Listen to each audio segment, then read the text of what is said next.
좋은 날입니다. 성령님께서 오늘도 여러분의 심령 가운데 큰 은혜와 평강으로 함께 해 주시기를 주님의 이름으로 축복합니다. 오늘은 느헤미야서 5장 말씀을 통해서 성령님께서 오늘날 우리에게 주시는 음성을 들을 수 있기를 바랍니다.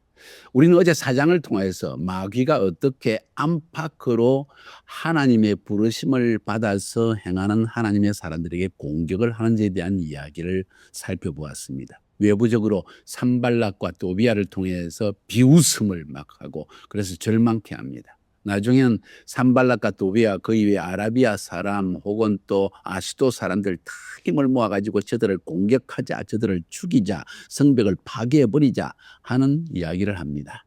엄청난 공격이, 외부적인 공격이 다가온 것입니다. 자, 그런 이야기를 들은 이스라엘 사람들이 내부적으로 요동하기 시작합니다. 그래서 그들이 또 이야기합니다. 와, 우리 정말 힘이 없다. 더 이상 성벽을 쌓을 힘이 없다. 그리고 우리를 공격한다고 한다. 우리 주위에 있는 우리 사람들이 자꾸 이제 공격한다고 하니까 빨리 피해라고까지 이야기를 한다 하면서 불평이 일어나기 시작합니다. 여기에 대해서 느헤미야는 세 가지로 대처합니다. 첫 번째, 기도로서 대처합니다. 영적 전쟁으로서의 기도에 돌입합니다. 두 번째로는 환경을 바라보지 말고 하나님을 바라보라고 하나님께로 눈길을 돌리도록 백성들을 격려합니다. 세 번째는 뭔가요? 아무리 어려운 상황에 있지만 이 상황에서 우리가 최선을 다하자 하면서 파수꾼을 세우고 나중에는 경비병을 세우고 마지막으로는 전부 일하는 일꾼들조차도 한 손으로 일을 하고 한쪽에는 무기를 들고 이렇게 힘을 다해서 지금 전념을 쏘아서 거의 절반 정도가 성이 완성되어 갑니다. 자, 그런데 문제가 또 일어납니다. 마귀는 안팎으로 공격을 할 뿐만 아니라 이제는 더 집중적으로 내부에서 하나님의 백성들 팀 가운데서 문제가 발생하도록 더 강하게 역사하는 걸 볼 수가 있습니다. 어쩌면 사실은 저들을 공격하자 하는 이야기 소문만 흘려도 이 하나님의 백성들이 요동하기 시작한 것을 벌써 느끼지 않습니까? 5장에 넘어가면 그 두려움의 영에 사로잡힌 그 백성들이 지금 무슨 말을 지금 원망을 하고 있는지는 이야기를 듣고 있고 거기에 대한 느헤미야가 어떤 대처를 했는가 하는 이야기가 지금 5장에 흘러나오고 있습니다. 좀 더 정확히 말하면 4장에서는 마귀가 안팎으로 하나님의 부르심을 받은 자들의 사역을 방해하려고 방해 공작을 합니다. 5장에서는 이제 안팎이 아니라 밖에서 뒤흔들고 안으로 두려움의 영을 집어넣고 나니까 그 안에 있는 이스라엘 백성들 가운데 요동해가지고 스스로 막 원망과 불평이 일어나는 이야기입니다. 거기에 대해서 느헤미야는 어떻게 대처를 했을까요? 4장에서는 세 가지의 방법으로 대처, 기도하자, 하나님을 바라보자, 최선을 다하자 이거였습니다. 자, 이제 5장에서는 어떤 문제가 드러났으며 그 문제에 대해서는 어떻게 해결했는가 하는 것을 한번 살펴봅시다. 오늘 성경에 보니까 5장 1절에 이때는 무슨 때입니까? 바로 두려움이 막 백성들 가운데 일어나서 우리 성전 지을 수 없다, 힘이 없다, 이젠 돈도 없다, 더 이상 어떻게 일을 지을 수 있겠느냐, 우리를 공격한다고 한다, 우리 백성들이 빨리 피하라고 그런다, 어떻게 할까 하는 그런 때, 바로 그때 오늘 1절부터 5절까지에 보니까 백성들이 원망을 하면서 이런 말을 했다는 이야기가 나옵니다. 어떤 말을 했을까요? 2절에 혹은 말하기를, 3절에 또 혹은 말하기를, 4절에 또 혹은 말하기를, 이런 이야기들을 했다. 그 이야기들은 전부 현실적으로 일리가 있는 이야기라는 걸 알 필요가 있습니다. 먼저 2절에서 말하는 혹은 말하기를, 우리와 우리 자녀가 많으니 곡식을 얻어먹고 살아야 되겠다. 지금 성벽 쌓느라고 아무 일도 하지 못하고 농사도 짓지 못하고 이게 뭐냐? 우리 지금 빨리 먹고 살아야 되겠다. 한마디로 말해서 먹고 살아야 되겠다. 힘들다, 어렵다, 배고프다. 거기다가 그 당시에 예루살렘으로 이스라엘 땅으로 수많은 그 포로로 잡혀가던 사람들이 이 이야기를 듣고 막 다시 돌아오기 시작합니다. 새로 들어오는 사람들은 직장도 없고 일도 없지 않습니까? 그러니까 먹여 살릴 일이 많은 거예요. 우리 먹고 살아야 되겠다. 지금 성벽만 쌓는다고 이럴 수가 없다 하는 불평을 했다는 겁니다. 3절에 두 번째 불효 사람은 혹은 뭐라고 말했을까요? 우리 밭과 포도원과 집을 전방 잡히고 이 흉년을 위해서 곡식을 얻자. 흉년이 왔다는 거예요. 심지어는. 그렇지 않아도 지금 먹고 살기가 힘든데 막 포로에서 돌아와가지고 그 땅에 정착하는데도 힘든데, 그래서 먹고 사는 게 힘든데 이제는 흉년까지 들었다. 4절에는 또 무슨 말을 했을까요? 혹은 말하기를 세금 바친다고 힘들다. 황제에게 세금을 내는 게 너무 힘들다. 그 세금을 못 내니까 지금 우리 밭과 포도원을 그냥 저당을 잡혀가지고 그 돈을 빌려가지고 세금을 낼 정도가 되었다. 좀 있으면 다 빼앗기게 생겼다. 거기에다가 이 4절에서 더 첨가하는 것은, 아니 지금 우리가 이렇게 힘든데 심지어 우리 형제들도 우리를 괴롭힌다. 어떻게? 부자들이, 지도자들이, 우리 형제들이 자기들은 돈이 있으니까 우리 밭과 포도원을 다 저당 잡혔다가 싸게 사가지고 다 가져가 버린다. 우리가 힘든 걸 알고. 이럴 수가 있느냐? 우리 아이들은 전부 종으로 잡혔다. 우리 딸들이 전부 이미 종으로 팔려버렸다 하는 이야기를 합니다. 잘 들어보세요. 마귀가 우리의 문제를 건드립니다. 그런데 근거 없는 공격을 합니까? 근거 있는 공격을 합니다. 백성들이 원망하고 불평한 것이 근거 없는 이야기입니까? 무슨 소리? 너희들이 믿음이 없어 그렇다. 이렇게 지도자가 말해야 될까요? 그럴 처지는 아닌 것 같습니다. 왜? 상황을 보니까 실제로 인구가 자꾸 몰려들기 시작하는데 먹을 것은 없고, 흉년은 들었고, 황제에게 세금은 내야 되고, 심지어 같은 백성이 자기 백성을 종으로 사로잡고 모든 전토를 빼앗아버리고 뭐 그냥 약탈한 거예요. 자기 권력을 이용해가지고, 자기 지위를 이용해가지고, 자기 부를 이용해가지고. 그런 일들이 그 시대나 지금이나 똑같이 있다는 걸 여러분이 짐작할 수 있지 않습니까? 자, 문제가 일어났습니다. 사실은 이 문제가 전에부터 있었지만은 산발락과 도비아와 그 연합한 사람들이 자기들을 공격한다는 이야기를 들으니까 두려움의 영이 일어나가지고 숨어져 있던 문제, 참았던 것이 막 터져나온 것을 상황을 이야기합니다. 언젠가는 터져나와야 되고 언젠가는 해결해야 될 문제라는 것을 우리가 알 수 있습니다. 자, 여기서 지도자는 어떻게 대처할 것인가? 굉장히 중요한 이야기죠. 여러분이 지도자의 자리에 있을 때 이런 문제 어떻게 해결하겠습니까? 저는 5장 전체를 읽으면서 한 두 가지 방법으로 느헤미야는 대처한 것으로 보여집니다. 자, 원칙적으로 어떻게 되시냐? 첫 번째, 해결할 수 있는 길을 찾아야 되겠다 하는 생각이 들지 않았을까요? 흉년, 인간의 힘으로 바꿀 수 없습니다. 유대인들이 몰려오는 것도 이주해 오는 것도 그것도 못 오게 할 수가 없습니다. 페르시아 제국에 세금을 안 내느냐? 그건 반란이잖아요. 그럴 수도 없다. 네 번째, 같은 형제끼리 고리대금을 해가지고 다른 형제들과 자매들의 모든 재산을 탈취하는 것, 이건 해결할 수 있는 문제다. 먼저 해결할 수 있는 길을 느헤미야는 생각한 것입니다. 두 번째로, 민중들이 원망하고 불평할 때, 원망과 불평은 성경적이 아니야, 죄악이야. 이스라엘 백성들 출애굽해가지고 광야에서 원망하고 불평하다 죽은 걸 몰라? 하고 당장 말하지 않고 느헤미야는 실제로 그러한가 하고 잘 살펴봤다는 걸 알 수가 있습니다. 오늘 특별히 성경의 7절에 보니까 중심에 계획하고 하는 말이 나오는데, 그 말이 원어적으로 보면 내 자신에게 의논을 했다, 이런 이야기입니다. 뭔 이야기입니까? 백성들의 이야기를 쫙 듣고는 느헤미야가 굉장히 심사숙고를 생각을 해봤다는 거예요. 이 사람들이 원망하는 것이 이게 이유가 있는 것인가 없는 것인가? 그냥 힘드니까 무조건 불평하고 원망하는가? 아니면 실제적으로 삶에 닥치는 어려움 때문에 하는 이야기인가? 하고 느헤미야는 백성의 편에 서서 백성을 먼저 이해하려고 생각했다는 거예요. 생활이 어렵다는 것, 부자들 착취를 이겨낼 수 없다. 뭐 한마디로 말하면 그거예요. 너무 어렵다. 세금 바쳐야 되지. 흉년 들었지. 그리고 이주에 들어오는 유대인들은 많아서 친척들도 먹여 살려야 되지.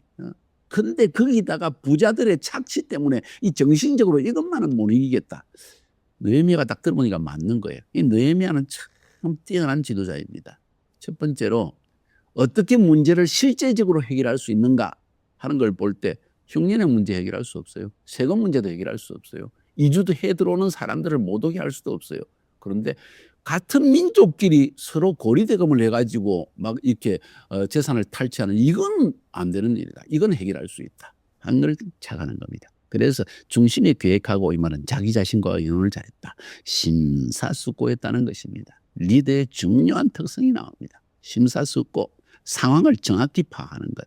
두 번째로, 그냥 상황을 파악하는 게 아니라 백성들의 편에 서서 저들이 왜 그런가 하고 보니까 실제로 어렵구나 사는 것이.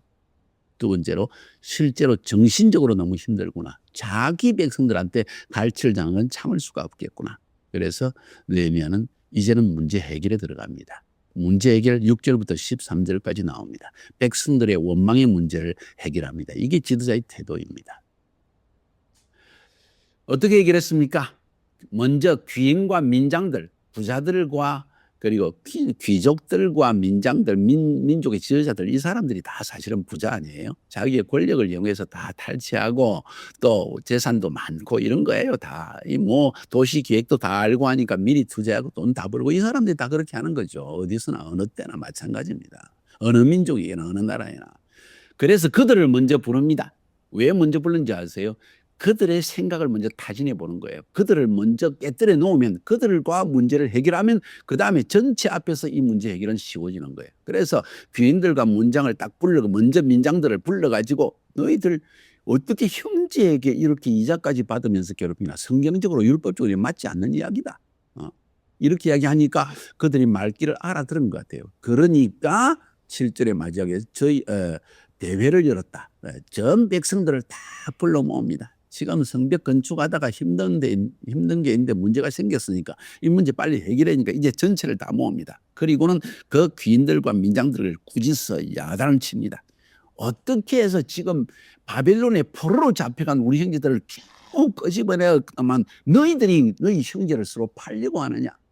아마도 같은 유대인에게만 판 게 아니라 딸이나 아들을 팔잖아요, 노예로. 그러면 유대인이 그거를 사가지고 또 이방인들에게 더 비싼 값에 팔았을 거예요. 틀림없는 이야기입니다. 어떻게 이럴 수가 있냐.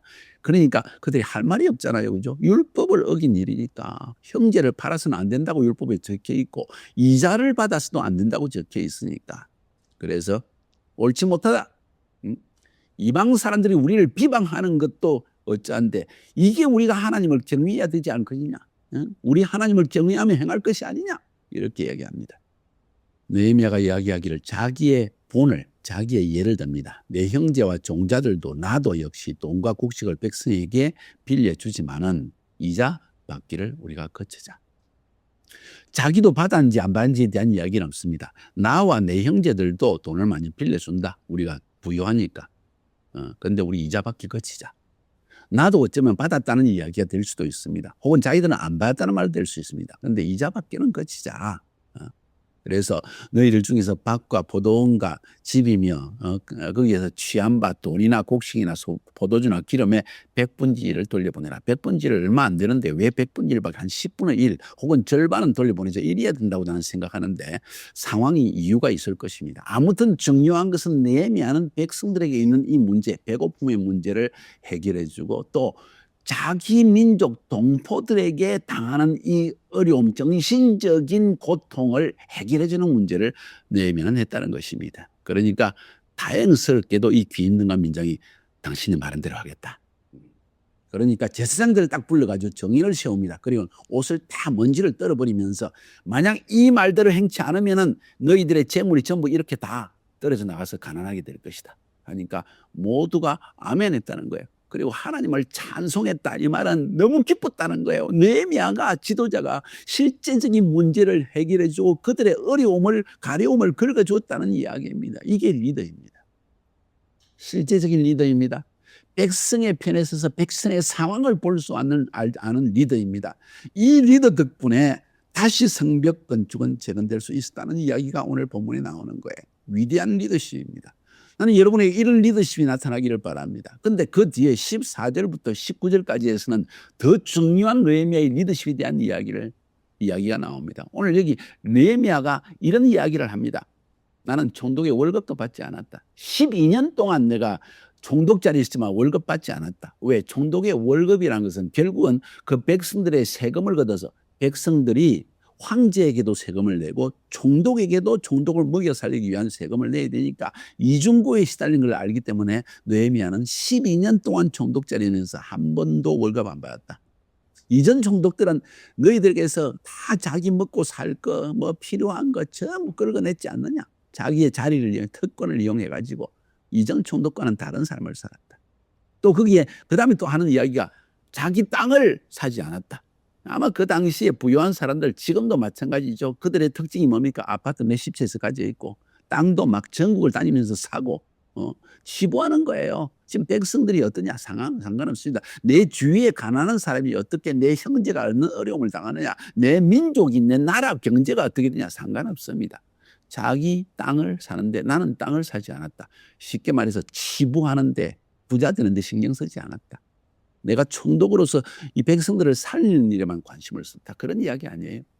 나뿐만 아니라 내 밑에 있는 사람들도 그렇게 했다. 다시 말해서 밑에 있는 사람들 관리 잘해가지고 때로는 리더는 깨끗한데 그 밑에 있는 사람이 자기의 권리를 이용해가지고 얼마나 리더의 이름을 이용해가지고 얼마나 해먹는지 몰라요. 그러지도 않았다. 나는 내가 매일 나에게 찾아오는 사람들 식사를 대접하고 그들과 함께 회의를 하고 이런 일을 위해서 필요한 기본적인 물질만을 지출했다. 하루에 소 한 마리, 양 5마리 그리고 뭐 얼마 이렇게 매일 지출하는 그것만 딱 지출을 했다. 한마디로 말해서 내가 가진 재산으로 다 했다는 거예요. 그 사람이 술관원장이었으니까 황제의 술관원장이니까 뭐 아주 굉장한 장관직이죠. 뭐 부여한 건 당연하죠. 자기 재산으로 다 했다는 거예요. 15절에서 나는 하나님을 경외함으로 이같이 행치 아니하였다. 자, 하나님 앞에서 행했다는 것입니다. 19절에서도 내 하나님이여 내가 이 백성을 위하여 행한 모든 일을 생각하시고 내게 은혜를 베푸소서. 하나님 앞에서 행한 느헤미야. 한마디로 말하면 느헤미야 나는 삶의 모본이 되어졌다. 내가 너희들을 토색한 적이 있느냐? 갈취한 적이 있느냐? 나는 내 월급도 받지 않았다. 나는 심지어 내 재산을 누리기 위해서 땅이나 재산을 누리기 위해서 사고 뭐 아파트 사고 이러지도 않았다. 나는 진실하다. 깨끗하다. 지금 느헤미야는 그 이야기를 하는 것입니다. 백성이 느헤미야 말을 들은 이유는 첫 번째, 그들의 사정을 잘 들어주었고 그냥 들어준 게 아니라 실제로 그러한지를 살펴보는 지도자. 그냥 믿음으로 살아야 된다. 무슨 불평이냐. 원망하면 광야에 이스라엘 백성들처럼 죽을 줄 알아라. 이렇게 하는 게 아니라는 거예요. 실제로 그러한지를 잘 살펴보고 실제적으로 해결할 수 있는 방법을 찾아내고 그리고는 그 문제를 해결해 줄 뿐만 아니라 자기의 삶이 깨끗했다는 거예요. 이게 본인이더라는 거예요. 이게 리더십의 문제인 것입니다. 사단은 내부적으로 막 뒤흔들었습니다. 그런데 느헤미야는 흔들리지 않습니다. 첫째, 상황을 딱 파악하고 바로 문제를 해결해 주고 둘째, 자신이 사단이 공개할 수 없을 정도로 깨끗한 삶을 살았다는 거야. 여러분, 지도자는 물질적인 삶에서 모범이 되어야 되는 건 너무나 당연합니다. 그러나 문제를 해결할 줄 알아야 됩니다. 사람만 착하다고 되는 게 아니고 사람만 깨끗하다고 또 되는 건 아닙니다. 문제의 원인을 발견해야 됩니다. 그리고 하나님 앞에서 백성들의 편에 서서 그들의 문제를 살펴보고 해결할 수 있어야 됩니다. 이런 리더십이 여러분에게 있어야 될 거 아니에요. 저에게도 그런 리더십이 부족한 부분이 많습니다. 우리 함께 느헤미야를 통해서 이 리더십을 배워나갑시다. 승리하시기를 주님의 이름으로 축복합니다.